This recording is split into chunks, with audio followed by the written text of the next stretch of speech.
To be hanged, drawn, and quartered was the most dishonorable death a man could face in Tudor England, a punishment reserved for the worst traitors. But for Silken Thomas, FitzGerald, and his family, the sentence from King Henry VIII was more than just a punishment. It was a performance. Henry wanted a spectacle of suffering, a public warning carved in flesh and bone. So, what could a 24-year-old Irish lord have possibly done to provoke such a savage and personally crafted end from the most powerful king in Europe? This is a story of rebellion, a fatal misunderstanding, and a death far more brutal than you've been told. In the bloody theater of the Tudor court, few stories are as tragic as that of Thomas FitzGerald, the 10th Earl of Kildare. History remembers him as Silken Thomas, a nickname that brings to mind images of youthful vanity, supposedly from the fine silken fringes his men wore on their helmets. He was described as a hot, impetuous, brave, daring, and chivalrous youth, filled with the fire and confidence that came with being part of Ireland's most powerful family. For centuries, the FitzGeralds of Kildare had been the dominant force in Ireland. They were the uncrowned kings, an Anglo-Irish dynasty so powerful that London had to rule through them, not rule over them.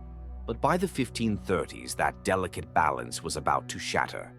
Across the sea sat King Henry VIII, a monarch whose paranoia and obsession with absolute control were growing by the day.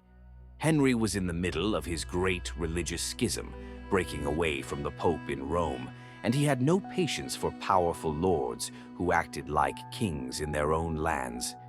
The FitzGeralds, with their vast private armies, weren't just subjects. They were a threat. And in Henry's world, threats weren't just managed, they were eliminated. This is the story of how a rash act of defiance met the cold, calculated cruelty of a king. The stage for this tragedy was set in 1534. Thomas's father, Gearoid Og FitzGerald, the 9th Earl of Kildare, was a master of Irish politics who had navigated the treacherous Tudor court for years. But his enemies finally got the king's ear. The Earl was summoned to London, accused of treason. Before he left, he appointed his 21-year-old son, Thomas, as vice-deputy to govern in his absence. A fatal decision. With the Earl locked away in the Tower of London, rumors flew. Then, forged letters arrived in Dublin with devastating news. The Earl of Kildare had been executed on the king's order. For Silken Thomas, this lie was the spark that lit the fuse. Heartbroken and believing he was next, he chose vengeance over caution. On June 11, 1534, Thomas made his move. At the head of 140 of his finest horsemen, helmets adorned with the famous silken fringe, he rode to St. Mary's Abbey in Dublin. There, before the stunned royal council, he committed an act of spectacular defiance. The Lord Chancellor, Archbishop Cromer, begged him with tears in his eyes to reconsider. But as Thomas hesitated, one of his family's traditional Irish bards began to chant, praising his ancestors and calling on him to avenge his father's death. The moment of doubt passed. Thomas threw the ceremonial sword of state onto the council table, renouncing his allegiance to Henry VIII. "I am no longer Henry Tudor's deputy," he declared. "I am his foe." The rebellion had begun. At first, the rebellion was a success. As vice-deputy, Thomas already controlled most of the English-held fortresses and their weapons. He rallied a large force and laid siege to Dublin Castle, the heart of English power in Ireland. He demanded that anyone of English birth swear loyalty to him and the Pope or leave the country. For a few months, it looked like he might actually win. But the rebellion took a dark turn with the murder of Archbishop Allen. Allen was a hated rival of the FitzGeralds and one of the king's most important officials in Ireland. When the siege of Dublin started, he tried to flee by ship, but his vessel ran aground. He was captured and dragged before Silken Thomas. Pleading for his life, the Archbishop knelt before the young lord. Thomas, perhaps feeling a moment of pity, is said to have ordered his men in Irish to take this fellow away, likely meaning to imprison him. His guards, however, either misunderstood or deliberately misinterpreted the command. They fell upon the Archbishop and brutally murdered him. The murder of a high-ranking churchman was a catastrophic mistake. It turned a political rebellion into a sacrilegious crime, earning Thomas and his followers immediate excommunication and costing him crucial support. In London, Henry VIII was enraged. He dispatched Sir William Skeffington with an army of over 2,300 men, the largest English force sent to Ireland in 150 years. The tide of the war turned. In March 1535, Skeffington's forces besieged Maynooth Castle, the main stronghold of the FitzGerald dynasty. After days of bombardment with heavy artillery, the castle's garrison surrendered. But there was no mercy. The captured soldiers were executed to a man in an event that became grimly known as the Pardon of Maynooth. The message was clear. Rebellion would be met with utter annihilation. One by one, Thomas's allies deserted him. For months he was a fugitive, hunted across the very lands his family once ruled. Finally, broken, he surrendered to the new Lord Deputy, Lord Leonard Grey, who also happened to be Thomas's uncle by marriage. Grey gave Thomas a solemn promise: his life would be spared.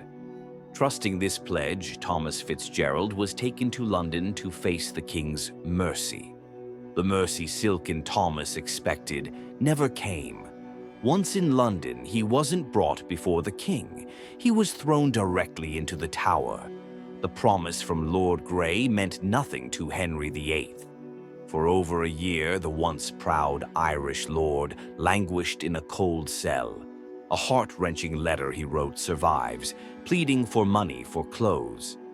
"I have had neither hosen, doublet, nor shoes, nor shirt, but one, and so I have gone barefoot and bare-legged. But that poor prisoners of their gentleness hath sometime given me old hosen and shoes and old shirts." This wasn't the treatment of a nobleman awaiting a pardon. It was the slow, deliberate humiliation of a traitor marked for death. While Thomas shivered in the Tower, the state's legal machine ground on. An act of attainder was passed, declaring him and his family guilty without a trial and stripping them of all their lands and titles. And the king's revenge didn't stop with Thomas. In a move of shocking cruelty, Henry ordered the arrest of Thomas's 5 uncles, James, Oliver, Richard, John, and Walter FitzGerald. Even though some of them had opposed the rebellion, their blood was enough to condemn them. The king wasn't just punishing a rebel, he was systematically exterminating the FitzGerald leadership. On February 3rd, 1537, the final act began. Silken Thomas and his 5 uncles were dragged from the Tower of London to Tyburn, the notorious execution ground for traitors. For a nobleman, being executed here was the ultimate dishonor. They were all sentenced to a traitor's death, to be hanged, drawn, and quartered. The gruesome process was a public show of terror. First, the condemned were tied to a wooden hurdle and dragged by a horse through miles of filthy streets. Next came the hanging, but the goal wasn't a quick death. They were cut down while still alive and conscious. Then the executioner would slice open their abdomen, pull out their intestines and organs, and burn them in a fire as they watched. Finally, the victim was beheaded and their body hacked into 4 pieces, quartered. This entire horrific process was carried out on the 5 uncles. For Silken Thomas, Henry VIII made one tiny, almost meaningless concession. He was only hanged and beheaded, his body spared the final indignity of being quartered. The butchery at Tyburn was not the end. The severed heads of the FitzGeralds were mounted on pikes on London Bridge, a grisly and constant warning to anyone who dared to look up.